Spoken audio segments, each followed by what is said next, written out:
Hey MVP, is going to talk to you guys about the first fight on the main card, Alonzo Menifield versus Oumar Sy. Alonzo Menifield 16-5-1, Oumar Sy undefeated 11-0, but he's French. We don't respect the French. Shout out to him. Apparently Vegas respects the French because they have these odds at minus 800. 2 days ago, it was minus 1,000 for Oumar Sy to win this fight, which is just egregious. If we're being honest, it's egregious is what I'll say it is, okay? That's the only way I can put it.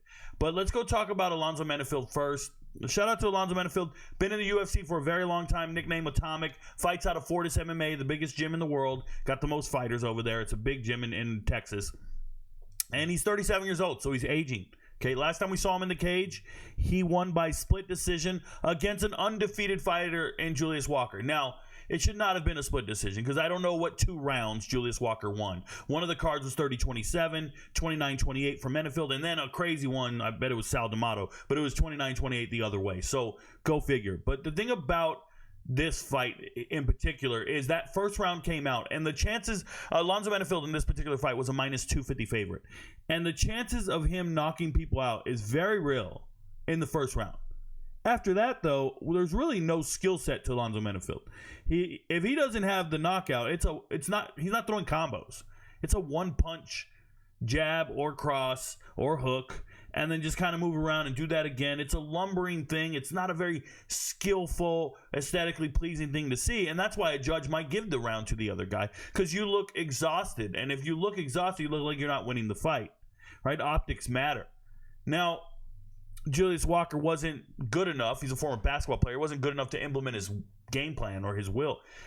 It just looked like Alonzo Menifield wasn't physically prepared for this fight. You should be in the best cardio shape of your life. You're still fighting in the UFC, things like that. And I understand he was coming off with 2 knockout losses, but those losses are against elite fighters. Azmat still undefeated. Carlos Ulberg, one of the best fighters in the entire world at the weight class. And before that, he beat Dustin Jacoby, who's right now on a tear. We just saw Dustin Jacoby win a couple weeks ago.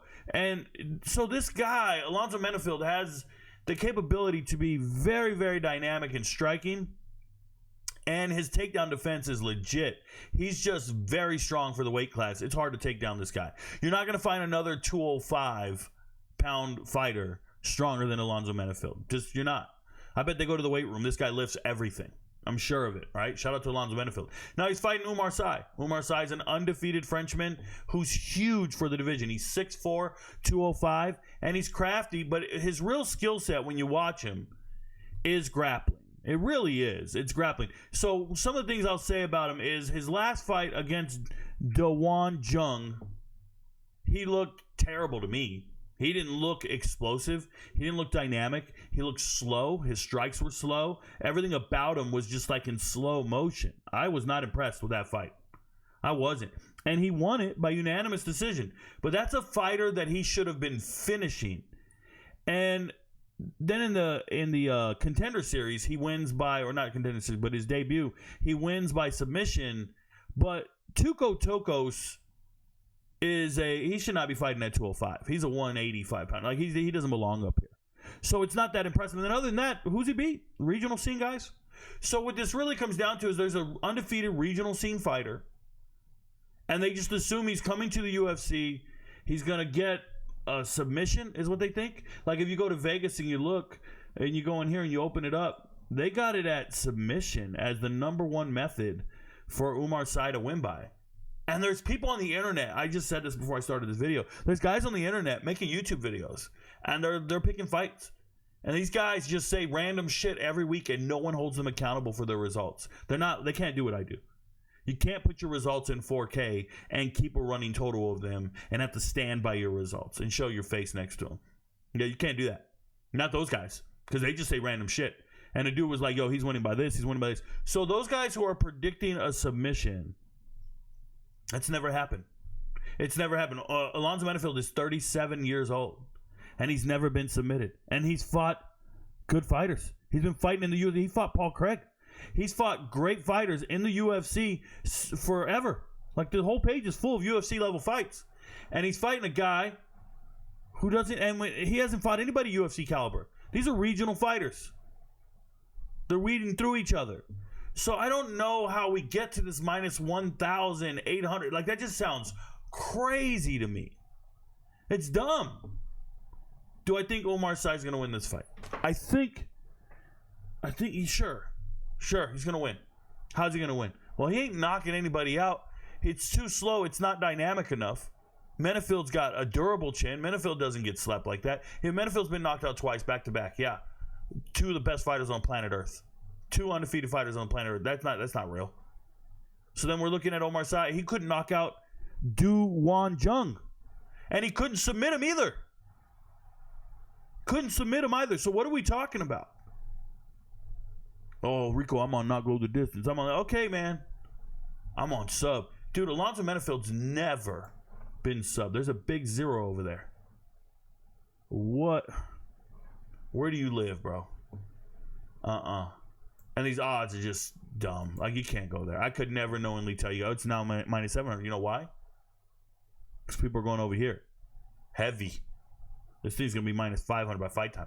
People are going over here. Heavy. I'll pull it up. Here's where I'm at. Menifield and side by points. So side by points is a plus. And that's crazy because he's a minus 700. You still get plus money on him. It's plus 250. I think he gets lazy and he can win rounds with a takedown and winning and staying in dominant body position. But there's no way I see a sub or a knockout here for Sy. So this one feels like a pretty good value bet. Remember, value bet props are at 32%. I highly recommend only take them if they're plus 200 and be prepared to miss. Okay. Another thing I'll say is Menifield winning. I don't feel the need to try to get it right. I don't feel the need. You can go double chance it. You can go in here double chance and go Menifield TKO or points. Not going to get a submission and it's plus 600. You can do that, but you're going to hate yourself if you try to get surgical on a method when you don't need to, right? When it's already plus 500, you don't need to get surgical on a method. Why? You're just going to ruin your chances. Let's say you go pick knockout and he wins by points, split decision. Then you just ruined you ruined your whole night because you had a chance to hit it, right? So I think there's only 2 value bets to make, and it doesn't matter. Either one of them is only going to hit about 30% of the time. There's no other way to take this. So I could sit here and predict the winner all day and say Sy's winning this fight. There's no point in doing that. It's 0-800. It's 800, 700. Like, there's no point in parlaying that or talking about it.